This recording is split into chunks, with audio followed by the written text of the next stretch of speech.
And now let's bring in CBS News White House reporter Olivia Rinaldi. Olivia, thank you for your time as well. We know the Trump administration will offer $3 billion in farm aid despite the shutdown. So how will this money be dispersed, and what kind of pressure are farmers here in the United States facing right now? Well, Muga, this was part of our reporting from yesterday that there is a $3 billion aid package that is going to U.S. farmers. It will be distributed through the Farm Service Agency. This was the same agency that distributed aid during the first Trump administration when those farmers needed some financial assistance. Essentially, it's an agency that gives out loan assistance to farmers who are struggling, who are feeling that pinch, particularly now during the harvest season, as China is refusing to really buy any soybeans, which is really constricting U.S. farmers here at home.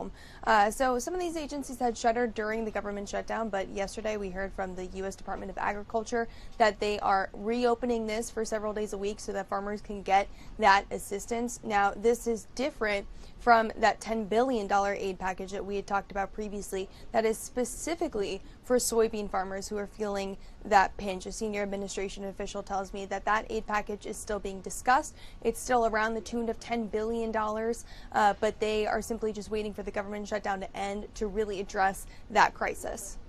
And Olivia, we know the president is set to meet with the head of NATO, Mark Rutte, sometime today. What is on the agenda?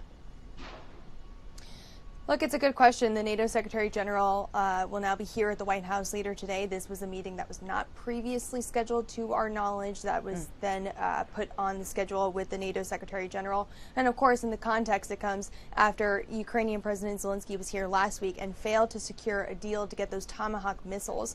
Since then, we have seen the president's meeting that was supposed to happen with President Putin of Russia fall apart. Remember, President Trump said he would meet with Putin within 2 weeks in Hungary.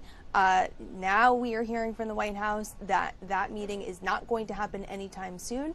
That comes after Secretary Marco Rubio and the Foreign Minister of Russia, Lavrov, had spoken, and they felt that there was not a need to have further meetings between the principals here, meaning, underscoring, there is no agreement to be made just as of yet, but we know that Rutte will be here later today, and he's going to be discussing this 12-point peace plan that has been crafted by the Europeans to really try to lay out what the end of this war could look like, ending on 3 years here, going into the fourth year of this war come February.